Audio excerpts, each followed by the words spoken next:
अंतरिक्ष के शांत अंधेरों में एक ऐसा इंजन चले रहा है जो ध्वनि के बिना वायु को छोड़ देता है परंतु पुश क्रिएट करता है। ये है आयन थ्रस्टर, जिसकी पावर सिर्फ इलेक्ट्रिक आयन्स से ही आती है। 1959 में पहले ही टेस्ट किए गए इस प्रकार के इंजन्स 30 टाइम्स ज्यादा फ्यूल एफिशिएंसी प्रदान करते ही हैं। दोस्तों, ये इंजन अंतरिक्ष यात्रा का तरीका बदल रहा है। आपको जानना होगा कि आयन थ्रस्टर को चलाने के लिए हाई वोल्टेज पावर सप्लाई की जरूरत पड़ती है, जो आयन्स को एक्सेलरेट करती है। एक ज़ेनॉन एटम को 1000 वोल्ट्स तक एक्सेलरेट करना पड़ता है, जिससे लगभग 30 किलोमीटर्स की वेलोसिटी मिलती है। ये ताकत उतनी कम नहीं होती जितनी लगती है, फिर भी ये निरंतर थ्रस्ट देती है। इस ही से स्पेसक्राफ्ट दूर तक जा सकता है। आयन थ्रस्टर में सबसे महत्वपूर्ण घटक होता है डिस्चार्ज चेम्बर, जहां ज़ेनॉन गैस भर दी जाती है। चेम्बर का तापमान 1500 डिग्री सेल्सियस तक पहुंच जाता है, जहां इलेक्ट्रॉन्स और आयन्स अलग होते ही हैं। इलेक्ट्रिक फील्ड के माध्यम से आयन्स को एक नोजल में एक्सेलरेट किया जाता है। ये प्रोपल्शन एकदम शांत परंतु प्रभावशाली होता है।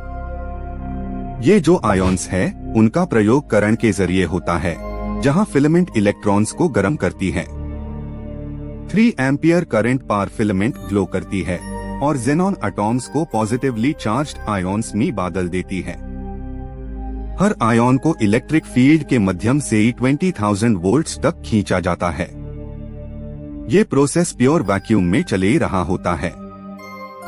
आयन थ्रस्टर की एफिशिएंसी केमिकल रॉकेट्स से ही लगभग 10 गुना ज्यादा होती है, क्योंकि ये फ्यूल को जलता नहीं बल्कि चार्ज ट्रांसफर करता है। केमिकल रॉकेट्स सिर्फ कुछ मिनट्स तक काम करते ही है, लेकिन आयन थ्रस्टर्स महीनों तक चले रहते हैं। ये भिन्नता उन्हें फ्यूचर डीप स्पेस मिशंस के लिए आदर्श बनत है। ये एक मूक परंतु दृढ़ इंजन है। दोस्तों, जब नासा के डीप स्पेस 1 ने 1998 में अपना आयन थ्रस्टर टेस्ट किया था, तब उसने 16,300 किलोमीटर्स का एक्सेलरेशन रिकॉर्ड कराया था। ये स्पेसक्राफ्ट मार्स और एस्टेरॉयड बेल्ट तक गया था बिना किसी केमिकल बूस्टर के। इस मिशन ने साबित कर दिया कि आयन प्रोपल्शन एक सस्टेनेबल सिस्टम है। अंतरिक्ष अभियान के लिए ये रेवोल्यूशन था। आयन थ्रस्टर का थ्रस्ट बहुत कम होता है, सिर्फ 90 मिलीन्यूटन तक, परंतु इसका निरंतर चलना ही जादू है। सालों में ये स्पेसक्राफ्ट को 35,000 किलोमीटर्स तक एक्सेलरेट कर सकता है। फोर्स छोटी होने के बावजूद भी ड्यूरेशन का स्केल सब कुछ बदल देता है। ये हाई रीजन है जिससे इंटरप्लैनेटरी यात्रा संभव होती है। आयन बीम को शेप देने के लिए ग्रिड्स का उसे होता है, एक पॉजिटिव और एक नेगेटिव वोल्टेज पार चार्ज होती है। दोनों ग्रिड्स के बीच एक 300 वोल्ट्स का पोटेंशियल डिफरेंस होता है। आयन्स इन ग्रिड्स के थ्रू निकलकर एक फोकस्ड बीम बनते हैं। ये बीम स्पेसक्राफ्ट को फॉरवर्ड पुश करती है बिना फ्यूल एग्जॉस्ट के धुएं के। आयन थ्रस्टर सिस्टम में न्यूट्रलाइजर गन भी होती है, जो एस्केपिंग बीम को इलेक्ट्रिकली न्यूट्रल बनती है। अगर न्यूट्रलाइज ना किया जाए तो स्पेसक्राफ्ट नेगेटिव चार्ज गैदर करेगा और थ्रस्ट लॉस हो जाएगा। न्यूट्रलाइजर इलेक्ट्रॉन्स को बीम के साथ मिलता है, बैलेंस बनाए रखता है। केमिस्ट्री और फिजिक्स का ये सही मिलन है। ये सब पावर किससे आती है? सोलर अरे से, जो लगभग 2000 वॉट्स तक कहीं ने पावर देती है। ये एनर्जी आयोनाइजेशन और एक्सेलरेशन दोनों में लगती है। सूर्य के पास जोन में पावर ज्यादा मिलती है, परंतु दूर एस्टेरॉइड्स तक जाने पर ये घट जाती है। FIR भी एफिशिएंसी बनी रहती है। आयन थ्रस्टर के प्रत्येक इलेक्ट्रॉन और आयन अपनी स्पीड और डायरेक्शन से मिलकर प्रोपल्शन बनते हैं। हर एक पार्टिकल का मूवमेंट प्रीसाइसली कंट्रोल्ड होता है, किसी केमिकल कॉम्बशन के बिना। इसके सेंसर्स कॉन्टिन्यूअली करंट और वोल्टेज बैलेंस मेंटेन करते ही है। ये साइंस की सबसे शांत ऑर्केस्ट्रा है जो हमारे स्पेसक्राफ्ट को चले रही है। आयन थ्रस्टर के डिजाइन में ये भी ध्यान रखा जाता है कि एरोजन कम हो। ग्रिड्स की एक्सपेक्टेड लाइफ 15,000 आवर्स तक होती है। नासा और ESA ने इसे और मजबूत बनाना शुरू किया है ग्राफाइट और मोलिब्डेनम कोटिंग का उपयोग करके। ये लॉन्ग ड्यूरेशन मिशंस के लिए आइडियल बना रहा है। इलेक्ट्रॉन बॉम्बार्डमेंट से कठिन मेटल पार्ट्स ग्रेजुअली थिन होते ही है, जो इंजीनियर्स के लिए चैलेंज है। आने वाले वर्षों में सेल्फ हीलिंग ग्रिड मटेरियल्स पर रिसर्च चली रही है।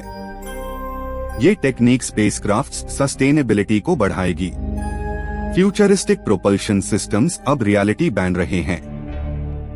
आप जब आयन थ्रस्टर की ट्रेजेक्ट्री देखते हैं तो पता चलता है कि ये एक अनोखा स्टेबल सिस्टम है। ये एक सतत एक्सेलरेशन देता है जिससे ऑर्बिट ट्रांसफर का प्रोसेस स्मूथ होता है। Low thrust but long span motion इसे एनर्जी एफिशिएंट बनाता है।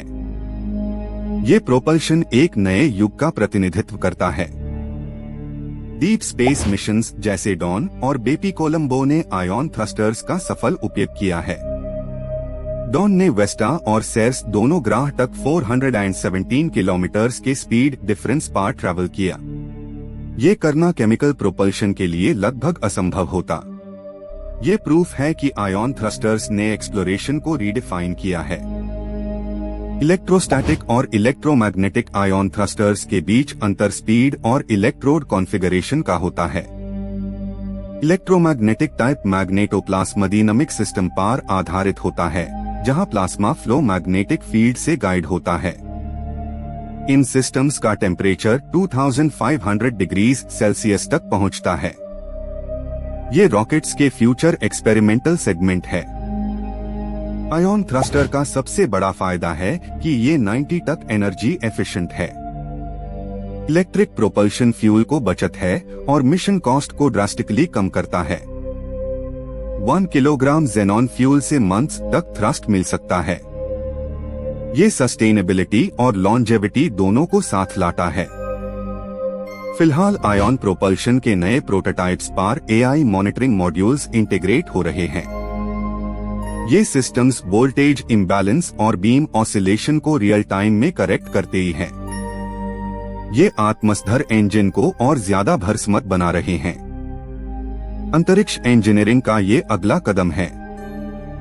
अंतरिक्ष एजेंसीज अब हाइब्रिड प्रोपल्शन सिस्टम्स को टेस्ट कर रही है, जहां केमिकल और आयन दोनों का संयोजन होता है। लॉन्च स्टेज में केमिकल और क्रूज में आयन सिस्टम इस्तेमाल किया जाता है। ये शिफ्ट ग्लोबल मिशंस को ऑटोनॉमस बनाएगा। फ्यूचर कॉलोनाइजेशन प्रोजेक्ट्स ताकि एफिशिएंट बनेंगे इसे। दोस्तों, जब आप अगली बार अंतरिक्ष में जाने वेली प्रोब के बेरी में सन्नेई, तो सोचिएगा उसके इंजन ने शायद एटॉम्स को हाई हार्नेस किया है। आयन थ्रस्टर काम शोर के बिना करते ही है, परंतु उनका प्रभाव डीप स्पेस तक पहुंचता है। ये एक मन रेवोल्यूशन है जो चले रहा है। विज्ञान और खामोशी का अद्भुत मल है।